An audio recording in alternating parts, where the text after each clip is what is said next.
Konnichiwa guys! So for today's video, papakita ko sa inyo aming simpleng buhay or mga ginagawa namin dito sa Japan. So ayan, ngayon is Saturday, tabi-tay ako ng KFC or ng kanilang fried chicken. So o-order tayo. So ayan yung gusto ko, kukunin ko na yung marami para sa aming lahat. And nag-drive-thru na nga lang tayo dahil kasama ko yung dalawang batang makulit. And si Papa Nox is half day sa trabaho. So, ayan na yung ating order. Binigay na siya, guys. After nating mag-KFC is, bibili din tayo ng ilan sa mga snacks ng mga bata, yung mga tinapay, and yung mga gagamitin na Aki-kun kapag naghahanap siya ng mushi or insekto. So, dito na kami pumunta sa may Daiso kasi isahan na siya may pagkain. At the same time, nandito yung kanyang mga pamimili or gagamitin sa paghahanap nga ng insekto. So, ayan, meron sila dito mga melon pa na dalawahan na and hakyan lang siya or 110 yen plus tax. So, ayan yung mga kailangan niya. Kailangan daw niya ng pagkain ng mushi, yung parang jelly, guys. And kailangan din daw niya nung mga kago or nung lagayan nung mushi. So, ayan, may mga explanation pa siyang sinasabi dyan. And ayan, namimili siya kung anong kago yung gagamitin or bibilihin namin kasi merong malaki, merong may pagitan or may harang para dalawa yung pwede mong ilagay na magkaibang insekto. Tapos meron din yung mga ganto na pwede mo siyang suotin or may sabitan siya sa leeg. And ito nga pinapakita niya yung mga malalaking mushi kago nga dito na pwede din naming bilhin. So, after natin bumili, self-service din dito sa may Daiso. So, magbabayad na tayo. And ayan na yung napamili namin na kago. Sakto lang yung laki niya. And pagdating natin sa bahay is kakain na tayo ng KFC. Nauna na kaming kumain kasi pauwi pa lang si Papa Nox galing sa trabaho. And ayan na yung ating baby girl, kumakain na rin ng kanyang crispy fried chicken. So ayan na yung ating food. Inaabangan ko talaga dito sa KFC yung kanilang gantong flavor kasi bihira lang to. Parang ito yung kanilang karay or spicy.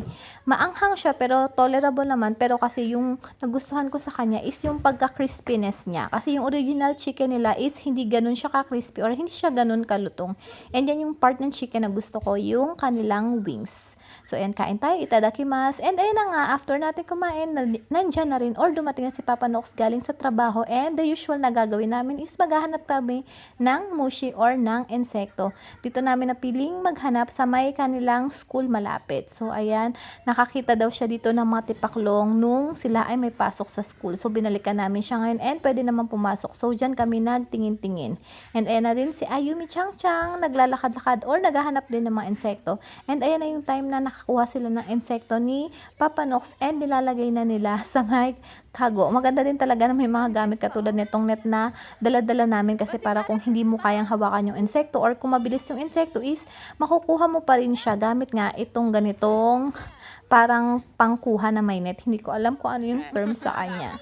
So, ayan na nga, naglalambingan na yung aking mag-ama. Pero pagkakuha ni Aki-kun is gusto pa niya maghanap. So, hinayaan muna namin siya na magtingin-tingin pa sa ibang part para kumuha pa ng ibang klase ng mushi. Alam niya na kasi yung mga lugar na meron dahil favorite talaga niya ang paghahanap ng mga mushi. So, ayan na naman, may mga explanation na naman siya sa mga gusto niyang kunin or kuwain. So, ayan lang yung ginagawa namin every time na Yasumi ni Papa Nox kasi gusto namin na subaybayan kung ano talaga yung mga hinahanap niyang mushi and kung ano talaga yung gusto niya para hanggang manawa siya. Kasi kapag mag-isa lang siya, mas abunay or mas delikado.